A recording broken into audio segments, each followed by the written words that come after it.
Guys, maging babala ito at paalala na mag-ingat at i-double check kapag magsisend kayo ng pera sa GCash.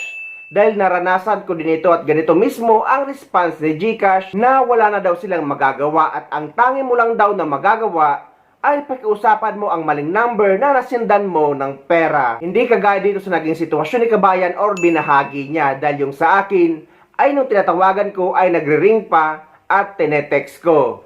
Pero yung pangalawang tawag ko ay black na ako at hindi na naibalik ang pera ko. 5,000 pesos yon 3 years ago. Buti na lang dito kay Kabayan at mabait at honest ang maling number or maling tao na nasendan niya ng pera. Ingat-ingat talaga kayo sa pagsisend ng pera sa GCash. Kahapon sa sobrang taranta ko kasi merong emergency. Nakapag-wrong send ako ng 20,000 pesos sa number na hindi ko naman dapat isendan. Nakita ko yung name, pero dahil nga sa parang natataranta ka, ang dami mong ginagawa, ang dami mong binabasa, na-send ko siya. Tapos tinatawagan ko yung wrong number na yun para sana ibalik niya sa akin. Dahil kailangan yun na ipadala dun sa tao na papadalan ko. Hindi siya sumasagot, ring lang ng ring. Tapos tinetext ko siya, ina-explain ko yung situation kung bakit na wrong send ako. Hindi rin siya sumasagot. And then nag-decide na ako na kumontak sa GCash, i-report sa kanila na na-wrong send ako. Pinakita ko yung text kung saang number kasi 2 numbers lang yung nagkamali, yung last 2 numbers. Sabi ng GCash, gagawan lang ng ticket. Ganun pala, no? Once na verified yung GCash number, kahit pa may evidence ka na mali ka ng send, hindi pwedeng ibalik sa'yo ni GCash. Diba? Nakakalungkot, no?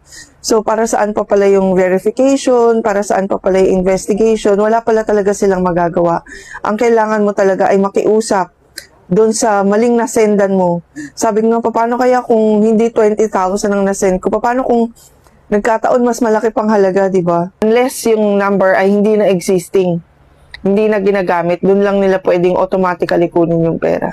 Sa bagay, hindi ko rin masisi ang GCash kasi alam ko namang covered din sila ng Data Privacy Act. Ayun, kaya wala rin talaga silang magawa. Lumipas yung one day na wala talaga. Tapos ring lang siya ng ring hanggang kaninang umaga. You know what I did? Talagang pinag-pray ko lang. Sabi ko, God, wala namang imposible sa'yo. Tapos ang nakakalungkot pa kasi, kung talagang dinededma niya lang yung text ko sa yung tawag ko, nakakalungkot kasi parang iniisip ko, lahat na lang ba ng Pilipino magnanakaw?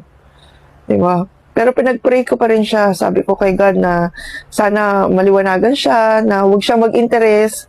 Kasi more than the money, nakakalungkot na merong mga taong natutukso na angkinin yung pera ng iba. Sabi ng husband ko, parang wala na. Hayaan mo na lang, kayang gano'n. Isipin mo na lang na itinulong mo. Gano'n na lang daw. Pero hindi pa rin ako naniniwala. Pinag-pray ko pa rin. Lahat pwedeng mangyari. And you know what, guys? Nung pag-upo ko rin sa, magtatrabaho na uli ako, pag-upo ko sa desk ko, bigla siyang nag-text. Ang sabi niya na pasensya na raw at hindi niya raw nakita kagad yung mga text. Tapos verify niya lang daw sa mga kamag-anak niya kung may pinadala rin sa kanya. So naninigurado siya kasi yung pinante-text ko pala, hindi ko na rin na-realize na hindi yun yung number ng GCash na pinante-text ko sa kanya. Kaya siguro hindi rin siya kagad naniwala. So yun, kinilabutan ako. Alam mo yun, sobrang feeling ko imposible na, pero lahat talaga posible. Doon sa nagsoli ng pera ko, maraming salamat po sa inyo.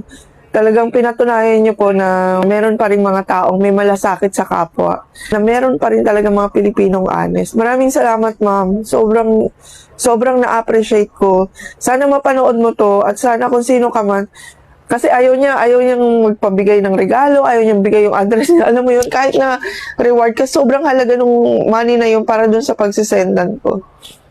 Yun lang. Maraming salamat, ma'am. Sana napapanood mo ang video na to ngayon. And God bless you po.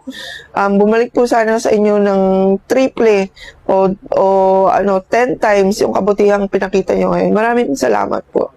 At sana sa lahat, in case na ganun din, di ba, na makakuha tayo ng bagay na hindi talaga sa atin o kahit pa fault ng ibang tao mapunta sa atin, ma-deliver sa atin yung mga parcel na hindi naman sa atin. Let's choose honesty po. Yun po yung piliin natin. Sa mga gagamit po ng GCash, ingat-ingat po talaga tayo. Ayan, double check po yung mga pagsisendan nyo, mga transactions nyo. And again, maraming salamat po dun sa nagbalik ng 20,000. Thank you po. Hindi ko nga alam bakit sa Pilipinas mahina ang batas laban sa mga ganito. Dahil dito sa United Arab Emirates ay mabigat ang batas at mabigat ang parusa kapag ginalaw mo ang pera na hindi sa'yo kahit pa ito'y na mali na na-transfer sa account mo. Dahil malalaman nila kung taga saan ka at kung sino ka dahil nga lahat ng transaksyon dito or lahat ng mga bangko ay konektado sa Emirates ID or National ID.